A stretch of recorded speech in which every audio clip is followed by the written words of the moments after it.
Bismillahirrahmanirrahim. Alhamdulillahi rabbil alamin. Wassalatu wassalamu ala asyrafil anbiya'i wal mursalin wa ala alihi wa ashabi ajma'in. Qala rabbi shrah li sadri wa yassir li amri wahlul 'uqdatam min lisani yafqahu qawli. Okey, baik. Pertama-tamanya segala puji dan kesyukuran terhadap Allah Subhanahu wa taala, dan juga terima kasih kepada guru kami, guru pembimbing kami bagi madah kajian teks hadis dengan kod kursus QSI 22102, iaitu Ustaz Wan Khairul Aman Wan Mukhtar. Di sini saya diberikan tugasan untuk mensyarahkan dalam kitab Al-Qabas pada halaman 112 berkenaan dengan bab an-nahi an dukhulil masjid birihis saum, yang mana bermaksud dalam sini larangan memasuki masjid dengan bau bawang putih. Di sini yang pertama, sabata 'an Nabi sallallahu alaihi wasallam annahu qala man akala suman aw basalan aw karrasan fala yaqrabanna masjidana. Yang bermaksud diriwayatkan dari Nabi sallallahu alaihi wasallam, beliau bersabda, barang siapa yang memakan bawang putih, bawang merah ataupun daun kering yang seumpama dengan tumbuhan-tumbuhan bawang, janganlah ia mendekati masjid-masjid kami.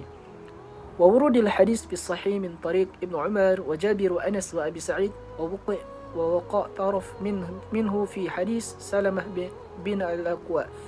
Yang bermaksud di sini hadis ini diriwayatkan secara sahih melalui jalan ataupun jalur Ibnu Umar, Jabir, Imam Anas, Abu Sa'id, dan terdapat juga sebahagian dari hadis tersebut di dalam hadis Salamah bin Al-Aqwa yang mengatakan qad kana nahi an akal as-sawm wal basal fa asabatahum muja'atu bi khabir. Yang bermaksud di sini ketika itu kami ditimpa kelaparan yang hebat sewaktu peperangan Khaybar. Hal ini terjadi kerana Nabi sallallahu alaihi wasallam telah melarang kami untuk memakan bawang putih dan bawang merah. Namun kerana mereka mengalami kelaparan yang hebat sewaktu peperangan Khaybar ketika itu, lalu mereka menanam bawang merah dan memakannya disebabkan kelaparan yang terlampau. Kemudian Nabi sallallahu alaihi wasallam bersabda, "Man akala min hadhihi asy-syajarati fala yaqrab masajidana." Dan Nabi sallallahu alaihi wasallam bersabda juga, "Ya ayyuhan nasu li laysa li tahrim ma ahallallahu walakinna syajaratan akrahu rihaha." Yang mana bermaksud barang siapa yang memakan dari pohon ini, yakni pohon bawang, janganlah ia mendekati masjid-masjid kami. Orang-orang pun berkata, ia diharamkan sebagai penegasan di sini. Lalu berita ini sampai kepada Nabi sallallahu alaihi wasallam, dan lalu baginda berdiri dan memberikan khutbah dan kata-katanya kepada orang-orang sewaktu berada di peperangan Khaybar ketika itu, dengan berkata yang bermaksud, wahai manusia, aku tidak mengharamkan apa yang Allah halalkan, tetapi ini adalah pohon bawang yang aromanya sangatlah tidak disukai. Di dalam hal ini Nabi sallallahu alaihi wasallam telah menyebutkan 3 alasan mengapa beliau mengatakan bau bawang ini sangatlah dibenci.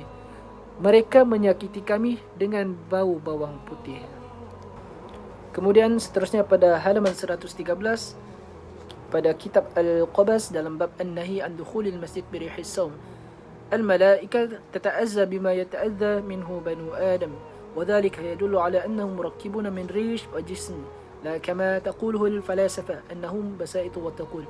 Okey, maksud di sini adalah para malaikat akan merasa terganggu dengan apa yang membuatkan Bani Adam ataupun manusia keturunan Nabi Adam merasa terganggu, seperti seumpamanya bau-bau bawang ini yang menyakiti para malaikat khususnya. Hal ini menunjukkan juga bahawa malaikat terdiri daripada sayap dan tubuh badan, bukan seperti yang dikatakan oleh para filosofi ataupun para falsafah, ahli falsafah, yang mengatakan mereka adalah sebuah identiti yang tidak bermateri ataupun tidak mempunyai identiti tersendiri, tidak mempunyai bentuk. Kemudian innahum yukabbiruna hatta yumala'u ahaduhumul afaq wa yusghiruna hatta yusiru ahaduhum karrid. Di sini dikatakan di dalam kitab Al-Qabas ini, beberapa ulama mengatakan bahawa malaikat ini dapat berubah ukurannya sehingga mereka boleh mengisi cakrawala ataupun alam semesta ini, ataupun ulama telah memberi perumpamaan malaikat ini apabila ia mengebarkan sayapnya di seluruh bumi ini, dia mengumpamakan seperti bayi menunjukkan betapa kecilnya bumi ini. Oleh itu Nabi SAW pernah bersabda kepada temannya yang memiliki potongan dari piala yang mengandungi anggur. Piala ni bermaksud di sini adalah bekas. Kalau kita lihat sejarah ataupun tengok filem ataupun movie-movie yang terdahulu, kisah sirah-sirah, ada satu ni yang disebut sebagai bekas yang untuk menyimpan buah-buahan seperti buah-buah anggur dan semacamnya. Lalu Nabi SAW berbicara ataupun berkata dengan seseorang yang tidak diajak bercakap. Di sini menunjukkan bahawa malaikat datang kepadanya dalam bentuk yang telah dijanjikan. Mungkin saja berbentuk manusia, di mana Nabi SAW bertemu malaikat dalam bentuk tersebut. Terdapat juga hadis-hadis yang terdapat dalam riwayat yang mutawatir. Mutawatir ni bermaksud yang bersambung, riwayat di mana sanadnya bersambung. Disebutkan bahawa ketika seseorang bercakap bohong ataupun berlakunya dusta, maka bau buruk ataupun bau seperti bau-bau bawang akan menjauhkan malaikat daripada dirinya. Ini merupakan hal yang sering disebut di dalam syariat Islam. Kemudian adapun wafil asar mursala anna ar-rajul yakdhibul kidhaba fatabaidu anhu al-malak minhu min natni rihi. Inilah yang dimaksudkan apa yang saya terangkan tadi. Wadhalika kathir fi syariah wal illah as-salasa. Okey, di sini ada alasan, 3 alasan mengapa dikatakan sedemikian. Fala yaqrab masajidana wa masjidana. Fadzakara as-sifat fil hukm wa hiya al-masjidah. Yang di mana bermaksud di dalam sini saya akan syarahkan, janganlah kamu mendekati masjid kami, adalah kerana disebutkan di dalam hadis tentang sifat malaikat tersebut yang tidak menyukai bau-bau bawang. Kerana bau bawang seperti kitalah manusia tidak menyukai bau bawang disebabkan baunya yang tidak sedap di hidung ataupun menyakitkan.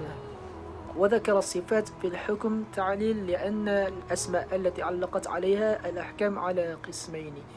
Yang mana yang bermaksud di sini penggunaan sifat dalam hukum adalah sebagai salah satu bentuk penjelasan, dan juga penggunaan sifat dalam hukum adalah sebagai penjelasan untuk kita mengkhususkan sesuatu keadaan. أحدهما مشتق والآخر جامد فإذا علق الحكم على اسم مشتق أفاد الحكم والعلة كقوله أكرم العالم ومعنه لعلمه. Di mana ketika hukum ini dihubungkan dengan kata sifat yang bersifat penjelasan, maka hukum dan alasan dapat kita fahami. Seperti di dalam kalimat ilmu Allah adalah yang lebih mulia, di mana ketika kata benda bersifat penjelasan, hanya apa yang ditentukan oleh kata ganti yang menjadi penjelasannya, yang dapat diertikan seperti di dalam kalimat akrama Zaidan, kemuliaan Zaid. Bahagian pertama dari penjelasan ini terdapat di dalam pernyataan wa 'alal qism al-awwal jaa qawlihi sahiya fasajada wa zina farajam muqtala faqtal.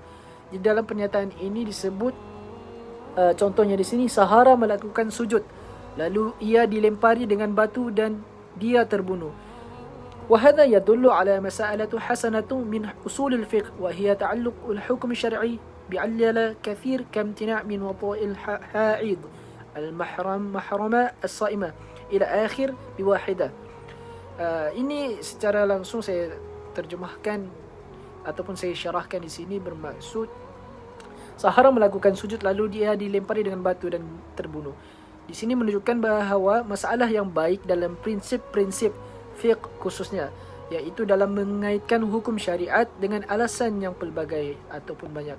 Seperti dalam keadaan seseorang wanita yang dibunuh, yang diharamkan baginya mendekati seorang laki-laki yang sedang berpuasa, berbeza dengan alasan logik ataupun alasan yang rasional, di mana hanya satu alasan yang digunakan dalam menentukan hukum.